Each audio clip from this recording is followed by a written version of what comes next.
What's up, my people? If y'all ain't guessed it, yeah, man, big Dolphin fan, you know. In South Carolina, but big Dolphin fan. You see my pups back there. Paulo. There they go. There they go. There they go. Yeah. Hey, so today though, man, we want to talk about oh, before I get started, shout out to Joshua Jones, new subscriber, man. Shout out to you. Hey, so that's what I'm doing from now on, folks. Each week, they back there fighting together. Back there play fight.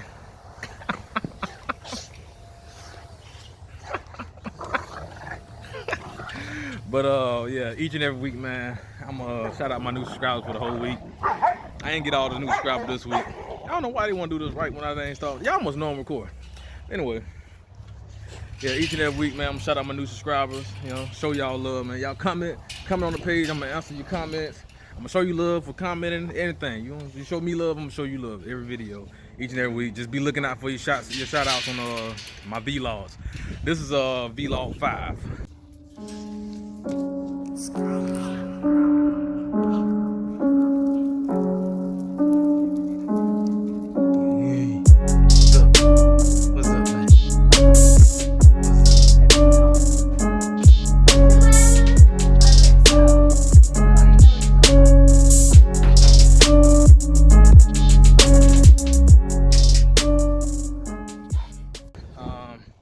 Today we're gonna talk about OFA. I'm gonna try to put some stuff on the screen, man, without, just doing stuff. OFA is a company that does, like, different. They just handle like the hip, elbow, specifically with the Rottweiler hip and elbow, but large breeds in general. You do your OFA certification. They provide certifications for, I guess it's like the possibility of having hip dysplasia. So I did a lot of research into this thing, because typically you can't get your certification until you're 2 years old. To your dogs are 2 years old. And I just wanted to know if it was legit. So every time I see somebody post something typically in the AKC world, you see, the hip dysplasia OFA certifications does. Hips certified does, elbow certified does, and blah blah. Like, well, okay. Me personally, I always want to know, like, what does that mean? Does that mean anything? And the short answer is no. No, actually, it doesn't mean anything. If I can get like a couple of things I looked up, if I can get that on the screen, it'll be on the screen right now. Just a couple questions that I saw on a forum. Now, this forum was actually a Great Dane forum, so it wasn't really for Rottweilers, because these OFA, this hip and elbow dysplasia situation happens to all large breeds, dog. Real giant breeds in particular, giant breeds like Great Dane and stuff. I know Rottweilers not really giant breeds, so we typically, you can avoid it. If you keep your Rottweilers in like the standard area, 130 pound down, really. If you got a Rottweiler, male or female, that's around that 110 to 90 pound range, you can avoid the hip dysplasia, for the most part anyway. But, like I said, they get bigger, because people always want bigger. They think bigger is better, Sometimes I even think that sometimes, bigger is better. Especially as far as muscle tone and stuff, but, you got to have it a certain way. You can't have unhealthy, look at my puppy back there. Ava. Yeah, so you want to have it healthy, So if they're bigger, everything has to be bigger, and they need to be smaller. You can look at a dog and tell that dog don't need to have that much weight on them. But anyway, so I did more research into it, and typically if the dogs don't have what they call early hip dysplasia, because hip dysplasia is like arthritis in your hips and elbows. All dogs have it, all large dogs gonna get it when they get old, so that one really doesn't matter.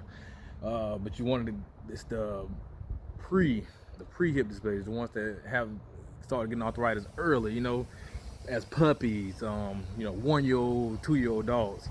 For that thing, see, and if I'm able to put that screen on there, you can see that even if the dogs tested out great hips, the mothers can have great hips, the daddy can have great hips. It's the brothers and sisters, 75% of the brothers and sisters have bad hips, then it's a good chance that your puppy is gonna have bad hips, But see, think about it, people do tests on their dogs, and you're not doing tests. If you're not doing the OFA certification on all the brothers and sisters, and the breeder has that information, there's no way you can know. You be like, okay, he has good hips, he has good hips, and it's like I a false confidence or what you're thinking, oh, my dog's gonna be fine. Since that mother's fine, that dad's fine, my dog's gonna be fine. That's not how it works. It's very complicated. But yeah, they gonna tell you, this is what the breeder's gonna tell you. It's basically political correctness, It's just, it's just to make the buyer feel better. I mean, technically, I guess you can say you have maybe a higher chance, which is not really true, but say, okay, if the mother and the father have good hips, maybe I got a chance of having, decent hips, a puppy with a decent hips. I ain't gonna say good and bad hips. I'm gonna say OFA certified hips. Maybe I have a chance to have a puppy, but the certification is very subjective. They have 30% of those dogs that are quote unquote supposed to be good OFA certifications turns out to have hip dysplasia, and their puppies could have hip dysplasia. So I mean, my objective is I like to look at either 1 or 2 generations or an older dog. So if they got an older dog, like the male, say it's the male's 4-year-old and the male's still running around, jumping and bouncing around. Like my dog Apollo, he's 4.5 and he can still leap over truck beds and stuff like that.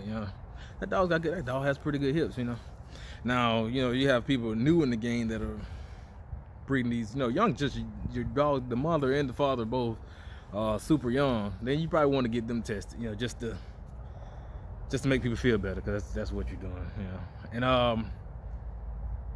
just to make people feel better. It's very political to make people feel better. You have a good chance, or you just make sure you meet these dogs.